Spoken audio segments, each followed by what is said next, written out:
Hola, continuamos en esta nueva serie que hemos titulado El Camino de la Esperanza, en la cual estamos estudiando juntos la primera carta del apóstol Pedro. La semana pasada, Hernán nos introdujo a la carta y nos compartió en su mensaje la vacuna contra la desesperanza, en el capítulo 1, versículos 1 al 9. Eh, Haciendo un pequeño recuento de la vida de Pedro, lo conocimos en los primeros capítulos de los Evangelios, cuando Jesús lo llamó, y de ahí sabemos que, primero, en primer lugar, era pescador de oficio, y junto con su hermano Andrés, quien también llegó a ser discípulo de Jesús, recibieron el llamado de Jesús cuando les dijo, síganme y yo les haré pescadores de hombres. Eso lo podemos leer en el libro de Mateo, capítulo 4, versículo 20. Luego de la muerte y resurrección de Jesús, podemos ver que durante los primeros años de la iglesia en Jerusalén, Pedro se convirtió en uno de los principales líderes de la misma, enseñando y pastoreando a los creyentes convertidos del judaísmo al cristianismo que vivían en esta ciudad. Sin embargo, su ministerio no se limitó solamente a los creyentes nacidos del judaísmo.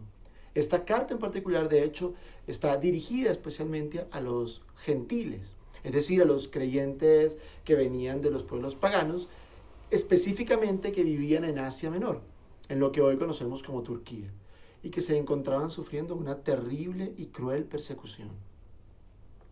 En medio de los sufrimientos que ellos estaban experimentando, algunos creyentes habían comenzado a preguntarse, ¿dónde está Dios? ¿Será que nos abandonó? Así que Pedro escribe esta carta para darles no solamente esperanza en medio del sufrimiento que están atravesando, pero también sentido a ese sufrimiento. Y es así como llegamos al versículo 13. Y me gustaría que me acompañaran en la lectura de hoy en Primera de Pedro, capítulo 1, versículo 13 al 17. Voy a leer la versión Palabra de Dios para todos. Por eso, preparen su mente para servir. Con pleno dominio propio, pongan su esperanza en el generoso amor que será de ustedes cuando Jesucristo venga. Antes ustedes no entendían y por eso seguían sus malos deseos. Pero ahora son hijos obedientes de Dios y no deben vivir como antes. Más bien, sean santos en todo lo que hacen, porque Dios quien los llamó, es santo. Pues está escrito, sean santos porque yo soy santo. Ustedes oran a Dios y lo llaman Padre, y Él juzga a todos por igual según lo que hacen. Por eso deben mostrarle respeto en todo lo que hagan durante el tiempo que estén en este mundo. El versículo 13 comienza diciendo, por eso, así que este versículo viene a ser la conclusión de otra idea que Pedro viene elaborando en los versículos anteriores, ¿cierto? Así que tenemos que regresarnos un poco y leer con atención para ver de qué viene hablando Pedro y así poder entender entonces de qué se trata o qué quiere concluir con estas ideas. De hecho, en versículos 8 al 12, Pedro viene hablando de la salvación que hemos recibido. Y fíjense en lo que dice. Ustedes no han visto jamás a Jesús, pero aún así lo aman. Aunque ahora no lo pueden ver, creen en Él y están llenos de un gozo maravilloso que no puede ser expresado con palabras. Eso significa que están recibiendo la salvación que es el resultado de su fe. Los profetas estudiaron los detalles de esta salvación tratando de entenderla y hablaron sobre el generoso amor que Dios les ha dado a ustedes. Los profetas intentaban saber cuándo llegarían los sufrimientos de Cristo y cómo sería el mundo cuando llegara. El Espíritu de Cristo estaba en ellos y les hablaba de lo que Cristo tendría que sufrir y de la gloria que recibiría después. Dios les hizo entender que lo que decían no era para ellos mismos, sino que les estaban sirviendo a ustedes. Lo que los profetas decían es la misma buena noticia de salvación que fue anunciada por quienes les llevaron el mensaje a ustedes. Ellos también hablaron por medio del Espíritu Santo enviado del cielo. En ese mensaje hay detalles que hasta los mismos ángeles quisieran conocer. Y ahora sí estamos listos. Pedro les está recordando a todos los creyentes que están atravesando este terrible sufrimiento por causa de su fe, que la salvación que han recibido no es un mensaje nuevo, ni se trata de la última filosofía de moda que se le ocurrió a estos 12 hombres. sino más bien que es el generoso amor de Dios que ha venido siendo anunciado por cientos de años a través de los profetas y que ahora ha venido a manifestarse en Jesús, luego de tantos años de espera, quien, como anunciaron los profetas, tenía que sufrir y morir para luego ser glorificado. Así que por todo lo anterior, y puesto que hemos recibido semejante demostración del generoso amor de Dios para nosotros, Pedro quiere que recordemos, para recorrer el camino de la esperanza en tiempos de sufrimiento, el primer paso es preparar nuestra mente. Fíjense lo que dice la primera parte del versículo 13. Dice, por eso preparen su mente para servir. En la traducción del lenguaje actual dice, por eso estén atentos y piensen bien lo que van a hacer para que siempre hagan lo correcto. La versión de Dios habla hoy, por eso estén preparados y usen de su buen juicio. Y yo creo que tiene gran sentido que el primer paso tenga que ver con preparar la mente, porque definitivamente el primer territorio de lucha en momentos de crisis, donde se libra quizá la batalla más dura y donde hay que poner mayor esfuerzo, es sin lugar a dudas la mente. Es terriblemente duro entrenar la mente. Yo no sé si alguna vez a alguno de ustedes les ha pasado esto, pero hace como 20 años atrás, creo que tal vez más, como 30, yo estaba caminando un día en Caracas y pasé por una zona, una avenida, había un andén lleno, había un árbol detrás del otro, pues, árboles medianos. Y cuando iba caminando por allí, me pareció muy curioso ver que al final de ese como pasillo de árboles había un grupo de personas que me hacían señales, como moviendo las manos, y se veían bastante como, no quiero decir desesperados, pero sí como, atento, atento, mira. Yo no entendía lo que me querían decir, pero a los muy pocos segundos lo descubrí. Resulta ser que en esos árboles había muchísimos nidos. No sé si ustedes han visto esos pájaros que son como de color marrón o negrito. Pues estaban repletos de nidos de estos pájaros. Y cuando yo pasé por debajo, ellos comenzaron a lanzarse encima de mí, a intentar picotearme la cabeza mientras hacían todos sus ruidos y graznidos. Y obviamente yo me asusté tremendamente, me puse las manos encima y corrí despavorido lo más rápido que pude, mientras ellos uno tras otro se me lanzaban encima y trataban de picotearme. Yo la verdad estaba súper asustado, nunca me había pasado algo así. Pero yo creo que pasa de manera similar en tiempos de sufrimiento con nuestra mente. Y así como esos pájaros me atacaban, nuestra mente es atacada una y otra vez por pensamientos terribles de desesperanza y tristeza. Por lo que la primera lucha que tenemos que enfrentar es cómo recuperar la atención para poder pensar con claridad en lo que debemos hacer. ¿Cómo preparamos nuestra mente y la disponemos para actuar con esta inteligencia que dice la Biblia? Yo creo que el primer recurso y lo primero que tenemos que hacer es llenar nuestra mente de la palabra de Dios. No hay mejor remedio para la desesperanza que llenar nuestra mente de la palabra de Dios. El problema es que generalmente lo que hacemos es llenarla de un montón de cosas y no de la palabra, ¿cierto? Cuando estamos recibiendo noticias o estamos viendo a nuestro alrededor noticias de cosas complicadas, difíciles, de crisis, de momentos de incertidumbre, lo primero que hacemos es ir al Twitter y ver qué está ocurriendo. En general las redes sociales, ¿cierto? A Instagram o Facebook o lo que tengamos a la mano. O conectarnos a ver los canales de noticias o el YouTube de Noticias Caracol. Y por favor no me malinterpreten, no es que eso esté mal, en lo absoluto. Por supuesto que está bien estar informados y entender lo que está ocurriendo y tratar de, por supuesto, saber lo que está pasando a nuestro alrededor. Pero yo creo que cuando permitimos que nuestra mente sea bombardeada por largos periodos de tiempo por ese tipo de noticias, esto hace muy poco para ayudarnos a preparar nuestra mente para afrontar los tiempos de crisis. Así que yo quisiera animarnos a todos nosotros a invertir tiempo en la palabra de Dios, leyendo sus promesas, los grandes hechos que Dios ha hecho por nosotros, por su pueblo amado, y cómo todo ese poder que se ha manifestado a través de la historia de la humanidad está también disponible hoy para nosotros. El amor y la fidelidad de Dios, que estaba disponible para estos primeros cristianos hace 2000 años, lo está también para nosotros en medio de este tiempo de desesperanza, disponible hoy. Que acudamos a la palabra de Dios y hagamos de ella nuestro refugio, ¿cierto? En medio de estos tiempos de desesperanza y de incertidumbre, para que nuestra mente esté preparada. En segundo lugar, ahora que ya nuestra mente está preparada, podemos dar el siguiente paso para recorrer el camino de la desesperanza en tiempos de sufrimiento. El siguiente paso es poner nuestra esperanza en la salvación de Dios. Fíjense lo que dice la segunda parte del versículo 13. Con pleno dominio propio, pongan toda su esperanza en el generoso amor que será de ustedes cuando Jesucristo venga.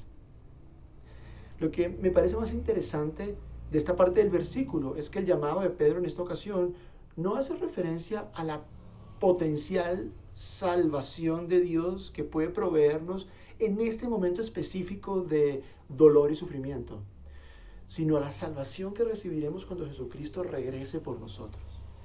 Y creo que es muy similar con lo que venía diciéndonos en la sección anterior cuando hablaba de los profetas, ¿cierto? Y cómo ellos se habían dado cuenta de que estaban hablando de la salvación, no para ellos en su momento en particular de sufrimiento, porque caramba, vaya que los profetas experimentaron sufrimiento, sino para los creyentes en Cristo, una vez que Jesús se manifestara, sufriera y fuera glorificado. Así que, ¿cómo practicamos esto? ¿Qué necesitamos tener en mente entonces? Creo que Pablo toca el tema en Romanos 8:18, cuando dice que los sufrimientos del tiempo presente no son nada si los comparamos con la gloria que habremos de ver después, ¿cierto? Esto en la versión Dios habla hoy. Y la verdad es que si nos ponemos a pensarlo con detenimiento, al fin y al cabo, vivimos en un mundo caído por causa del pecado y la maldad del hombre, ¿cierto? En este mundo, el sufrimiento, la muerte, el dolor, son parte de la vida. Así que si nuestra fe fuera a depender de no tener sufrimientos, estaríamos fregados. Nuestra fe no puede estar puesta en las cosas que vivimos, en las circunstancias y en los hechos que experimentamos en este mundo que está condenado de por sí a la destrucción. Nuestra fe tiene que depender en lo eterno, en lo que no cambia, en las promesas de Dios que son para siempre. Y la verdad es que Dios nos ha prometido un hogar y una vida más allá de esta vida, ¿cierto? Nos ha prometido que volverá por nosotros y nos ha dicho que ese día está cerca, cada vez más cerca. Y aunque en medio de esta pandemia, y hablamos de esto en estos días con mi esposa, se hace casi imposible no contar los días, ¿verdad? Estamos contando los días de encierro. Para algunos se trata de contar los días hasta que el negocio pueda estar abierto de nuevo. Y esta pandemia nos ha afectado de maneras diferentes, a través de circunstancias diferentes en cada una de nuestras vidas, que nos llenan a veces de desesperación. ¿Cuándo esto va a terminar? Pero lo que tenemos que tener en mente y estar 100% seguros es que esta pandemia es temporal, pero nuestra esperanza en las promesas de Dios son eternas. Nuestras enfermedades y debilidades que experimentamos en nuestros cuerpos son pasajeras, pero Dios nos ha prometido darnos cuerpos nuevos que no enfermarán ni envejecerán cuando Jesús vuelva. Nuestra esperanza es eterna. Los fracasos amorosos y en los negocios, incluso los reportes de datacrédito, a pesar de lo difícil que nos hacen la vida, son temporales. Y aunque hay momentos de la vida en que un día parece eterno y es sumamente doloroso, es temporal y terminará. Pero nuestra esperanza de vida con Jesús es eterna. Nuestra recompensa no está aquí. Nuestra verdadera vida no se encuentra aquí. Como dice el mismo apóstol Pedro, somos peregrinos, gente que está de paso, somos extranjeros en este mundo. Esto es temporal y pasajero. Por más que uno esté en problemas, dolor y sufrimiento, se los prometo, es temporal y pasajero. Que nuestra esperanza esté puesta en la salvación eterna de Dios. Ahora que hemos preparado nuestra mente, la hemos llenado de la palabra de Dios, y por esa misma palabra hemos puesto nuestra esperanza en las promesas de salvación eternas de Dios, estamos listos para dar el siguiente paso en el camino, en el recorrido de la esperanza en tiempos de sufrimiento. El tercer paso es vivir en santidad. Miren lo que dice el versículo 14 al 16. Antes ustedes no entendían y por eso seguían sus malos deseos. Pero ahora son hijos obedientes de Dios y no deben vivir como antes. Más bien, sean santos en todo lo que hacen, porque Dios, quien nos llamó, es santo. Pues está escrito, sean santos porque yo soy santo. Me encanta el versículo 14. Dice, antes ustedes no entendían. Por supuesto que no entendíamos, no éramos capaces de entender, nuestra mente estaba embotada con las cosas de este mundo, ¿cierto? Lleno de maldad y deseos pecaminosos, vivíamos angustiados, desesperados, buscando a ver cómo conseguíamos lo que necesitábamos. Para muchas personas se traduce en como esta angustia por conseguirlo del día a día. Pero ahora que hemos recibido a Jesús, la palabra de vida, ahora que sí tenemos esperanza, una esperanza que va más allá de los sufrimientos de este mundo, ahora que hemos llegado a ser, como dice el versículo, hijos obedientes, podemos ser santos, es decir, podemos vivir apartados, consagrados, ¿cierto? Dedicados a Dios. ¿No es esto maravilloso? Pero, ¿cómo es esto de ser santo? ¿Cómo es esto de vivir dedicados a Dios? Yo no sé para ustedes, no sé si para ustedes es totalmente claro y fácil de entender, pero a mí es algo que me cuesta muchísimo entender. El concepto de la santidad es algo que escapa a mi mente. Y debo confesar que cuando leí el versículo 17, para mí fue como una revelación que me ayudó a entender mejor este concepto y que me dio ideas más claras de cómo vivirlo, porque me pareció por muchos años completamente abstracto y complicado. Miren lo que dice el versículo 17. Ustedes oran a Dios y lo llaman Padre, y Él juzga a todos por igual según lo que hacen. Por eso deben mostrar el respeto en todo lo que hagan durante el tiempo que estén en este mundo. De acuerdo con este versículo, pareciera que vivir en santidad tiene que ver con la idea de que todo lo que hagamos demuestre que respetamos y amamos a Dios, que procuramos reflejarlo en nuestras decisiones y acciones del día a día. Esto para el primer grupo de creyentes que recibió este mensaje mientras eran perseguidos y sufrían injustamente, tuvo un impacto profundo, especialmente en la forma en que se relacionaban unos con otros.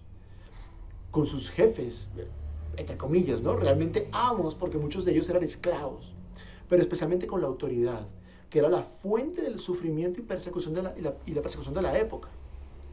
Pero no me voy a adelantar mucho a tocar esto, porque estoy seguro que otro de los predicadores de las próximas semanas va a tocarlo y no quiero spoilearles, arruinarles la serie de prédicas dándoles información que va a venir. Si pensáramos en nuestra realidad de hoy, ¿cómo podríamos vivir en santidad en estos tiempos? ¿Cómo reflejar que amamos y respetamos a Dios en todo lo que hacemos? Se me ocurren algunas ideas y por favor quiero invitarlos a que si ustedes tienen otras en mente, mientras vemos juntos como iglesia, podamos compartir en el chat, abrir una conversación para compartir cómo se nos ocurren que son formas de vivir en santidad en estos tiempos. Una que se me ocurrieron a mí tienen que ver como por ejemplo los programas que vemos o los sitios web que visitamos, las páginas que vemos cuando nuestra familia duerme, ¿reflejan nuestro respeto y amor a Dios? O también, ¿por qué no?, la forma en que nos tratamos unos a otros en casa, en estos tiempos especialmente tan complicados en que estamos pasando tanto tiempo juntos y que a lo mejor alguien está en medio de una clase o hablando con amigos o amigas o en medio de una reunión de trabajo y de repente otros comienzan a hacer ruido en la casa o se desata una discusión entre los hijos, en fin, ¿cómo reaccionamos? ¿Cómo lidiamos con la frustración? La forma en que respondemos refleja nuestro respeto y amor a Dios. O hablemos de nuestro trato a la autoridad, la forma en que respondemos ante el llamado de la autoridad para que no salgamos o lo hagamos solo en ciertos días y horarios y solo bajo ciertas condiciones. Nuestra respuesta a la autoridad refleja que amamos y respetamos a Dios. Por favor, regálanos en los comentarios más ideas de cómo piensas tú que en estos tiempos podemos demostrar que vivimos en santidad y que reflejamos con nuestras acciones y palabras, decisiones, que estamos amando y respetando a Dios en todo lo que hacemos. Porque definitivamente vivimos tiempos para nosotros, sin lugar a dudas, muy complicados. Que en tiempos de sufrimiento recorramos el camino de la esperanza, preparando nuestra mente por medio de la palabra, poniendo toda nuestra esperanza en la salvación de Dios que es eterna y viviendo una vida de santidad. Oremos. Padre, son tiempos muy complicados para nosotros, Señor. Y queremos rogarte que nos ayudes, que en estos tiempos tan difíciles nos ayudes, en primer lugar, a preparar nuestra mente a través de tu palabra. Que nos permitas, Señor, recorrer este camino tan complicado, poniendo nuestra esperanza en tu salvación que es eterna, en las promesas que tienes para nosotros, en ese hogar, en esa casa que estás preparando y en tu venida que está muy pronto. Y también, Señor, que nos ayudes a demostrar en todo lo que hacemos, pensamos y hablamos que te amamos y respetamos, que podamos vivir en santidad. Te lo pedimos en el nombre de Jesús. Amén. Después de escuchar el sermón, quisiera cerrar diciendo dos cosas. La primera, recorramos el camino de la esperanza viva, preparando nuestra mente, poniendo nuestra esperanza en la salvación de Dios y viviendo en santidad. La segunda es que se suscriban a nuestras redes. Tenemos Facebook, que es Compra Chía, tenemos Instagram, que es Confraternidad Chía, y tenemos YouTube, que es Confraternidad Chía también. Los animamos a que nos sigan y también a que compartan el contenido, para que así las personas que ustedes tienen en sus redes y que de pronto no conocen de la salvación de Dios, puedan escuchar y conocer sobre el camino de la esperanza viva.